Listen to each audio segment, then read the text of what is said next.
Hello aspirants. Current affairs discuss कर रहे हैं। इसके अंदर जीएस पेपर 1 का टॉपिक मॉडर्न इंडियन हिस्ट्री से रिलेटेड वो हम डिस्कस करेंगे। टॉपिक कहाँ से रिलेटेड है? मॉपिला राइटर्स से। मॉपिला एक जगह है केरला के अंदर जहाँ पर 1921 में कुछ दंगे हुए थे, जिसके अंदर हाजी एंड अली मुस्लियार नाम के दो व्यक्तियों ने पार्टिसिपेट किया था और वहाँ पे बहुत कम्युनल वायलेंस हुई थी। तो अभी मुद्दा क्या है कि मिनिस्ट्री ऑफ कल्चर ने एक डिक्शनरी ऑफ मार्टियर्स निकाला था, जिसके अंदर इन दोनों लोगों का नाम दिया है और अब ये कहना चाह रहे हैं कि इन नामों को हटाया जाए। उससे रिलेटेड ये न्यूज़ है। तो इसके बैकग्राउंड में हम चलेंगे कि ये मूवमेंट क्या था, दंगे क्यों हुए थे और नॉन कोऑपरेशन और खिलाफत मूवमेंट से ये किस तरह से रिलेटेड। ये जो रिबेलियन हुआ था इसे मापिला रिबेलियन कहा जाता है। कहाँ पे हुआ था? नॉर्दर्न केरला में।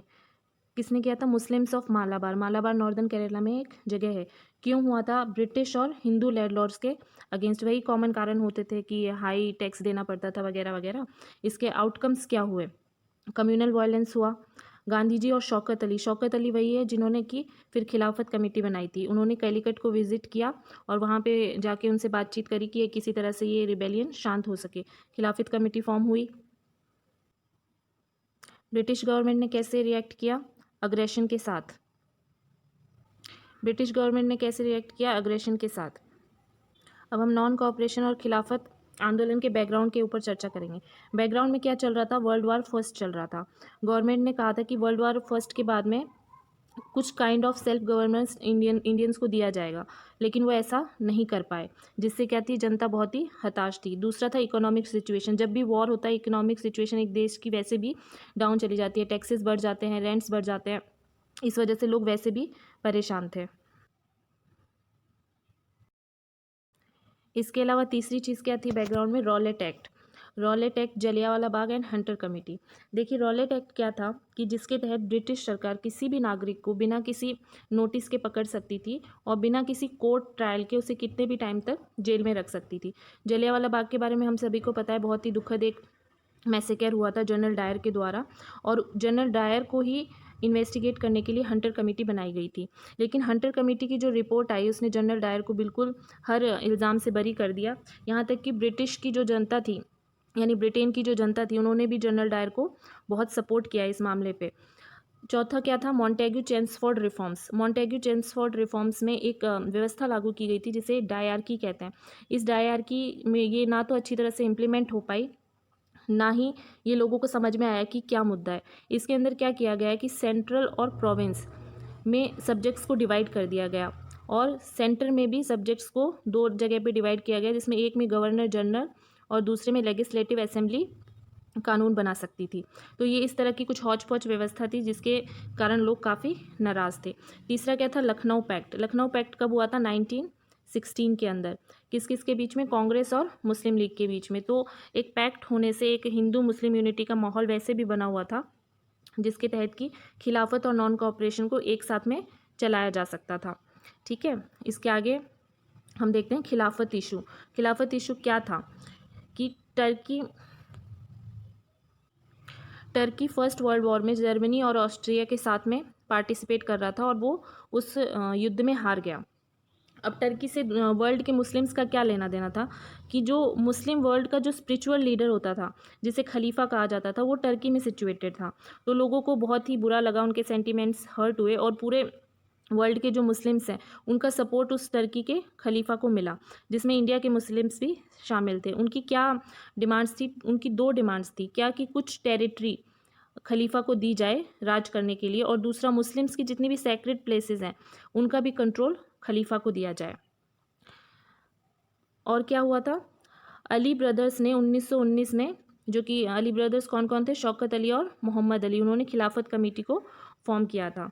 अगला मुद्दा है कि कांग्रेस का क्या स्टैंड था खिलाफत इशू के ऊपर, कि कांग्रेस उसको सपोर्ट करना चाहती थी या नहीं।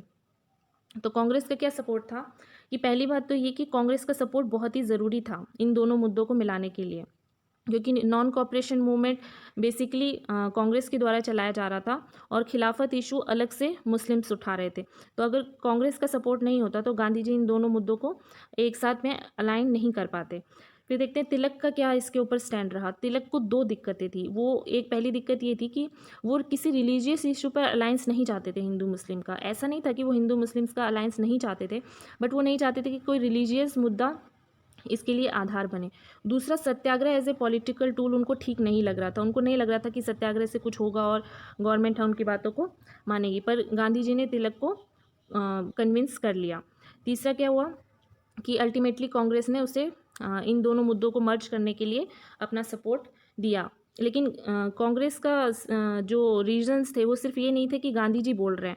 उनके रीजंस ये थे कि पहला तो उनको ये दिख रहा था कि हिंदू मुस्लिम यूनिटी के लिए एक गोल्डन अपॉर्चुनिटी है कि एक तरफ खिलाफत का मुद्दा उठा हुआ है और एक तरफ नेशनल मूवमेंट चल रहा है, तो दोनों को अगर मर्ज कर दिया जाएगा तो हिंदू मुस्लिम एक साथ पार्टिसिपेट कर पाएंगे नेशनल मूवमेंट में, जिससे कि ब्रिटिश गवर्नमेंट पे ज़्यादा जोर पड़ेगा।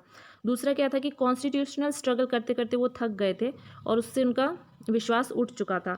कैसे, पीछे जो इंसिडेंट हुए थे रॉलेट एक्ट को लेकर, जलियांवाला बाग, इन सब की वजह से उनका कॉन्स्टिट्यूशनल स्ट्रगल से विश्वास उठ गया था। और तीसरा मेन रीज़न क्या था कि लखनऊ पैक्ट होने के कारण मुस्लिम लीग का सपोर्ट उनको मिला हुआ था और मुस्लिम लीग खिलाफत इशू को सपोर्ट कर रही थी। तो कांग्रेस ने सोचा कि ये तीनों मुद्दे हमारे सफल हो जाएंगे अगर हम इन दोनों मूवमेंट्स को मर्ज कर देते हैं। तो अब देखते हैं कि इम्पॉर्टेंट इवेंट्स क्या क्या हुए मूवमेंट के अंदर। देखिए, सबसे इम्पॉर्टेंट इसमें है नागपुर का कांग्रेस सेशन। इसके अंदर क्या क्या हुआ कि एक तो कांग्रेस ने अपना गोल चेंज कर दिया। क्या गोल चेंज कर दिया कि पहले वो कॉन्स्टिट्यूशनल मीन्स के सहारे अपना एजिटेशन करते थे, फिर उन्होंने ये वो लगाया कि एक्स्ट्रा कॉन्स्टिट्यूशनल स्ट्रगल अब हम करेंगे, यानी कि धरना देंगे और नॉन ओबीडियंस करेंगे, नॉन कोऑपरेशन करेंगे, इस टाइप की चीज़ें। ऑर्गेनाइजेशनल चेंजेस हुए काफ़ी। एक तो कांग्रेस वर्किंग कमेटी बनाई गई जो कि 15 मेंबर्स की थी और ये तय हुआ कि अब से ये जो कांग्रेस वर्किंग कमेटी यही लीड करेगी। दूसरा क्या हुआ कि provincial Congress committee on linguistic basis.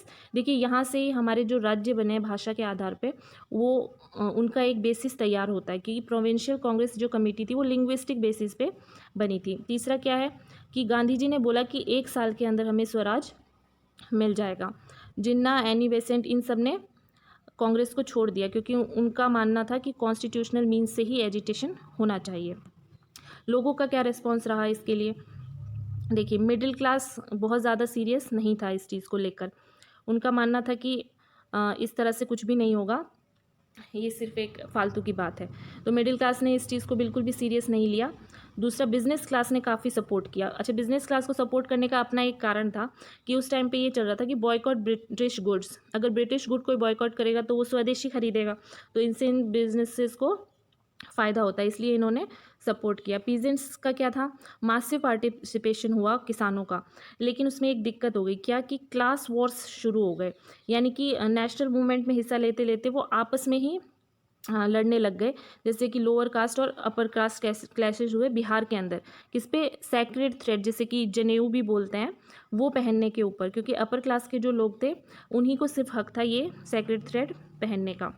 उसके बाद क्या हुआ कि ये जो पीजेंट्स थे ये लैंडलॉर्ड्स और ट्रेडर्स के ही अगेंस्ट हो गए थे। आगे देखते, स्टूडेंट्स ने भी मासिव पार्टिसिपेशन किया इसके अंदर। वुमेंस ने पर्दा को छोड़ दिया, धरने दिए दुकानों के आगे।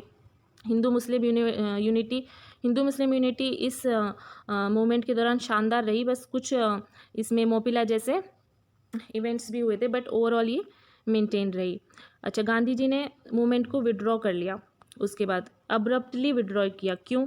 ट्रिगर पॉइंट क्या था? चौरा चौरी इंसिडेंट हुआ था। चौरा चौरी इंसिडेंट क्या था? चौरा चौरी एक गोरखपुर का एक छोटा सा गांव है जिसके अंदर लोगों ने पुलिस थाने को आग लगा दी और 22 लोगों को, यानी 22 पुलिसमैन्स को जिंदा जला दिया था, जिसके कारण गांधी जी बहुत आहत हुए और उन्होंने ये अपना जो एजिटेशन था ये वापस ले लिया। इसके अलावा भी बहुत कारण थे। क्या कि वॉयलेंट मूवमेंट अगर होगा तो उसे इजीली सप्रेस किया जा सकेगा ब्रिटिश गवर्नमेंट के द्वारा, क्योंकि उनको बहाना मिल जाएगा क्रैकडाउन करने का। दूसरा, साइन ऑफ फैटिक्स, कोई भी जो मूवमेंट होता है वो बहुत लंबा नहीं चल पाता क्योंकि लोग थकने लग जाते हैं। तीसरा क्या था कि खिलाफत इशू लॉस्ट इज रेलिवेंस, यानी कि खिलाफत इशू का अब रेलिवेंस ख़त्म हो चुका था। क्यों? क्योंकि टर्की अपने आप में एक सेक्युलर स्टेट बन गया था कमाल पाशा अतातुर्क के अंडर। इस तरह से ये मूवमेंट ख़त्म हो गया। आई होप आपको ये सब चीज़ें समझ में आई होंगी। ये शॉर्ट नोट्स आपको बहुत ही हेल्पफुल रहेंगे रिवीजन के टाइम पे, और इसकी PDF भी मैं डिस्क्रिप्शन बॉक्स में अवेलेबल करवा दूँगी। Thank you so much.